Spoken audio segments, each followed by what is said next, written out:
Pour Witok Agency, Benoît Gruneval, expert en cybersécurité de la société EZ, a accepté de partager son bilan de cette année très riche en cybersécurité. Benoît, merci de nous accueillir chez EZ France.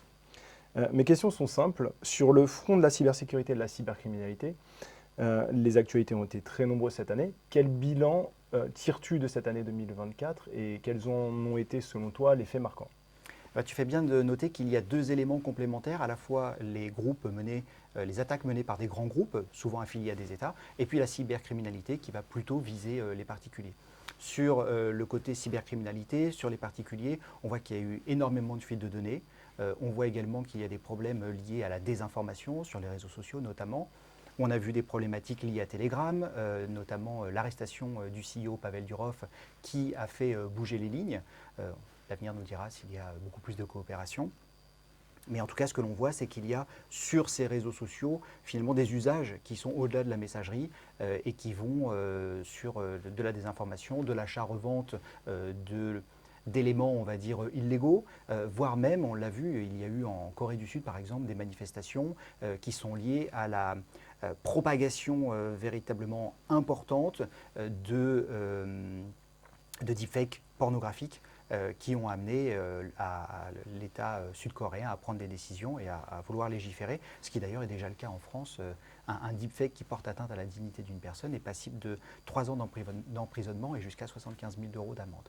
Donc vraiment, une année très chargée sur le volet cybercriminalité et particulier, et puis sur le volet étatique, là aussi les groupes APT ont été plus qu'actifs, à la fois sur le continent européen, en visant principalement pour ce qui concerne les groupes alignés avec la Russie, bien entendu l'Ukraine, mais le reste de l'Europe a été extrêmement visé pour des fins d'espionnage, pour des fins de déstabilisation, et puis aussi pour des fins de prépositionnement.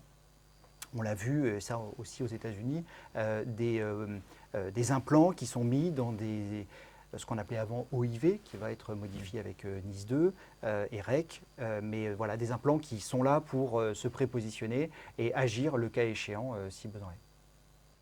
Tu l'as précisé, nous venons de vivre une année 2024 très riche en matière de cybersécurité et de cybercriminalité.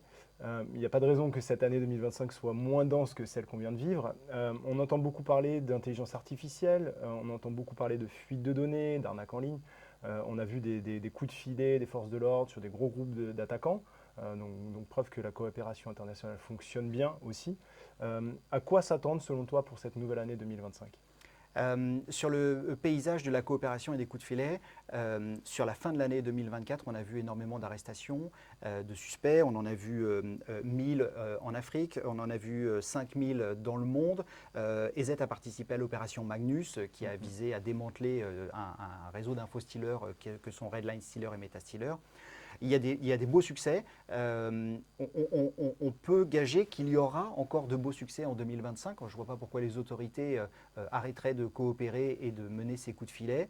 Je pense que l'écosystème, d'une manière générale, public-privé, fonctionne de mieux en mieux et que nous, en tant que privé, on est toujours plus enclin à participer à ces opérations qui finalement visent le seul intérêt que l'on a, c'est de rendre Internet plus sûr.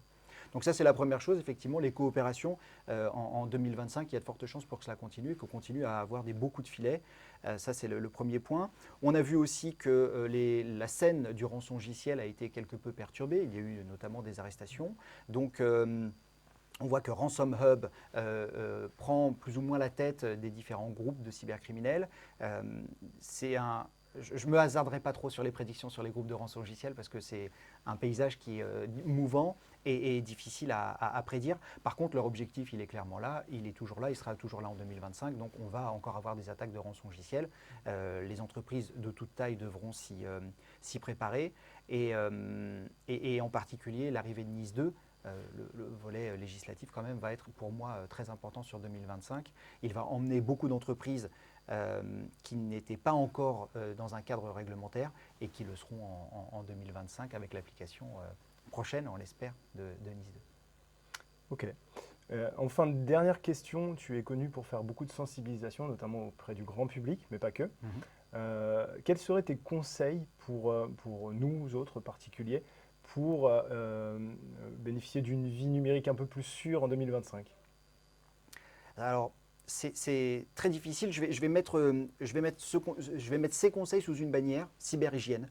Donc on a dans la vie de tous les jours l'habitude de se brosser les dents, l'habitude de regarder. Alors on ne respecte pas toujours le piéton rouge quand on traverse, mais en tout cas on a l'habitude de regarder à droite et à gauche. Donc au final, c'est ces conseils-là qu'il va falloir appliquer dans la vie numérique. Donc gestionnaire de mots de passe et mot de passe unique sur chacun de ses comptes. Je dirais aussi plusieurs adresses email, notamment quand on a vu toutes les fuites de données qu'il y a eu en 2024. Si on veut à un moment dissocier sa vie privée, peut-être en relation avec l'État, je pense aux impôts, je pense à la CAF, etc., on peut avoir une adresse email dédiée à ça et à ses amis proches, et puis une adresse email qui servira plutôt au marketing. Et donc comme ça, on distingue bien si jamais sur l'adresse qui sert plutôt à ses relations avec le gouvernement et ses amis proches, on reçoit une alerte de colis ou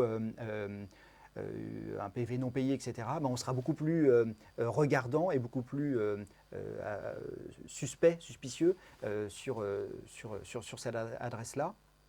Et puis ensuite, ne pas oublier de bien protéger ses appareils. Donc ça veut dire faire des mises à jour, ça veut dire mettre une empreinte digitale, une reconnaissance biométrique, un code au minimum à 6 chiffres, et puis les verrouiller quand on est dans les transports, éviter de se connecter sur des Wi-Fi qui peuvent être publics et sur lesquels…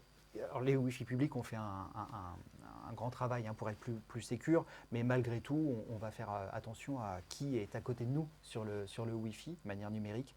Et voilà, prendre en considération déjà qu'on a besoin d'une cyberhygiène et puis ensuite suivre quelques étapes pour améliorer son propre comportement.